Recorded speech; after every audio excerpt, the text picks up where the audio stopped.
You guys better take your notes, better take your pens and paper out. And essentially I'm gonna teach you guys how I managed to reach a thousand followers all by myself. Never missing a post, posting consistently. I believe I did for the first couple of months of me posting, it was only 2 times a month or 2 times a day, sorry, for a couple months. And then I bumped it up to three, and then I went from three to five, and then consistently going from 5 reels a day to 10 reels a day consistently for months. That's essentially what blew me up. Obviously, you got to improve on the content. That's why I'm making this. But yeah, this is how to get rid of procrastination and how it helped me. Right. So number one, stop thinking, how can I stop procrastination? Just number one, get that out of your mind. Crumble it up like a piece of paper and throw it in the trash. Stop telling yourself, how can I stop procrastinating? That's not how you're supposed to think. What you should be thinking is, how can I get the ball rolling? That's what you need to start thinking, like a snowball. Real simple visualization. I'm pretty sure we've all seen a snowball. You're not a procrastinator. You're someone who has a habit of procrastinating. Okay? Stop calling yourself a procrastinator. You're putting negativity in your mind. That's not good. Whatever you say and whatever you think isn't like there is no difference to your brain. I don't know if you guys knew that, but things that you tell yourself mentally and verbally, it's all the same to your brain. Okay, now we're going to say why you procrastinate. Why do you procrastinate? Because your brain wants to protect itself from emotional and mental overload, anxiety, and the discomfort associated with the task, whatever it is that you're procrastinating in. Why do you procrastinate? Because your brain is protecting it from is protecting itself from that task, because it's too much mentally. That's not hard to think about. And there's only two paths you can take to break the cycle, or to stop the procrastination. I should say, the first path is to break the cycle, and the second path is to reinvent and replace. So the first one, okay, we're gonna go up. Okay, so this is the procrastination cycle. This is the rat race, as I like to call it. So you see the task, then you test the task to gauge the difficulty, which means you usually see the task. You probably look at it, like let's say you gotta do some type of paper. You look at everything you have to read. You took a quick glance at it, and you're like, yeah, bro, I'm not doing this. Is way too much reading. Or you actually try the task to test the difficulty, which you probably actually read it, and then you start to realize, holy shit, like this is too much reading. You mentally you notice it's too much work, and then you give up or pretend the task doesn't exist temporarily. So you look at it, you're like, forget it. And then you go do what you gotta do. You like move throughout your day, and then you look at the task again, or you see the task, and then again you go through the loop. That's basically what it is, the procrastination cycle, which is the loop. This is how we're gonna break it.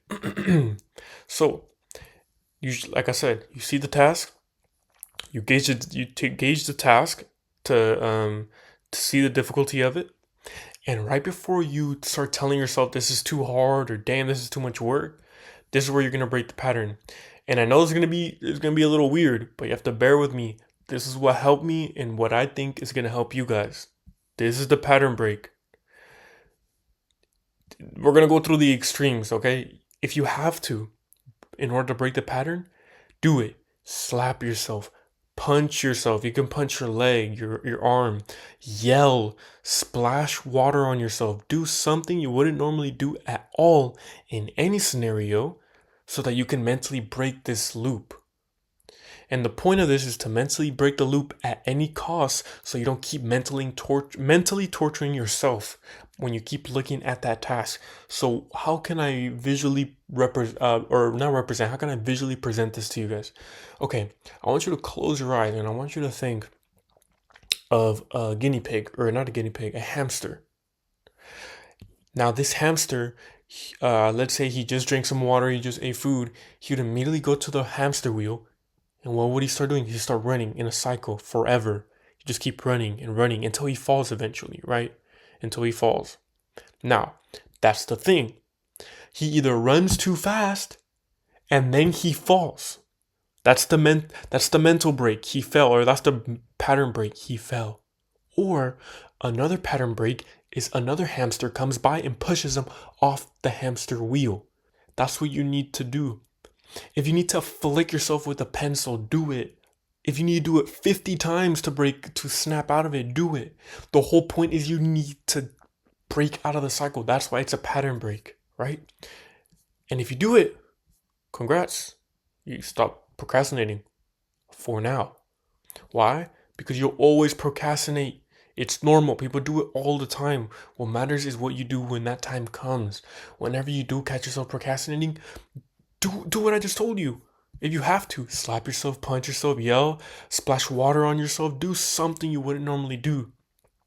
Now that's the first path, okay?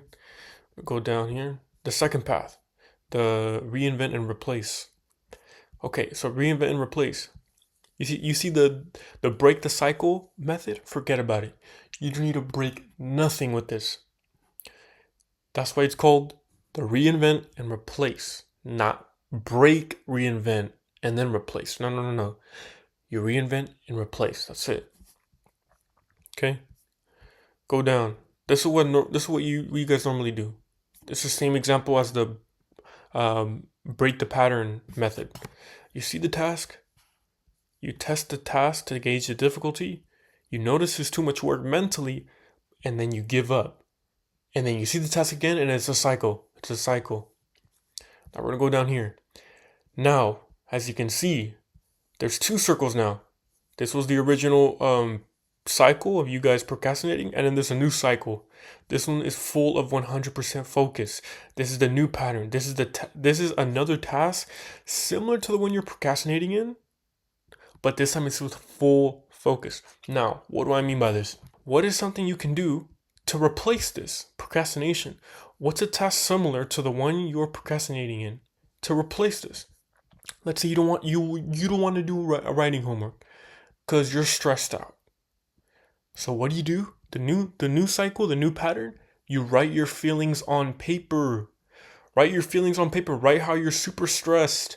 Write how it's boring. You don't want to be in class. It's a pain in the ass. You can write all that. You're going to get used to writing. And then eventually, you're going to do the writing homework because you've been writing already. You wrote your feelings. Your hand is used to writing already. So you're like, I might as well do the writing homework. All of a sudden, the new pattern of you writing your feelings slowly starts to replace the old procrastination cycle. Boom. Oh, it's slowly interfering. And all of a sudden, oh, boom. Now you went from procrastination to full focus. It's like replacing a dead human. It's like replacing a dead cell with a new healthy cell. The dead cell was consumed by the healthy cell and it grew bigger. It's like Agario. You guys played Agario before? I'm pretty sure you guys are playing Agar.io. You know that game. Now we're gonna go up, right? We're gonna go up. Congrats. You successfully stopped procrastination. For now. Why? Because you will always procrastinate. It's normal. People do it all the time. What matters is what you do when that time comes. Right? That's why you always refer back to the two paths. Refer back to the two paths. You break the cycle or reinvent and replace. That's what helped me get to 1,000 followers on Instagram. That's how I stay consistent with posting, right?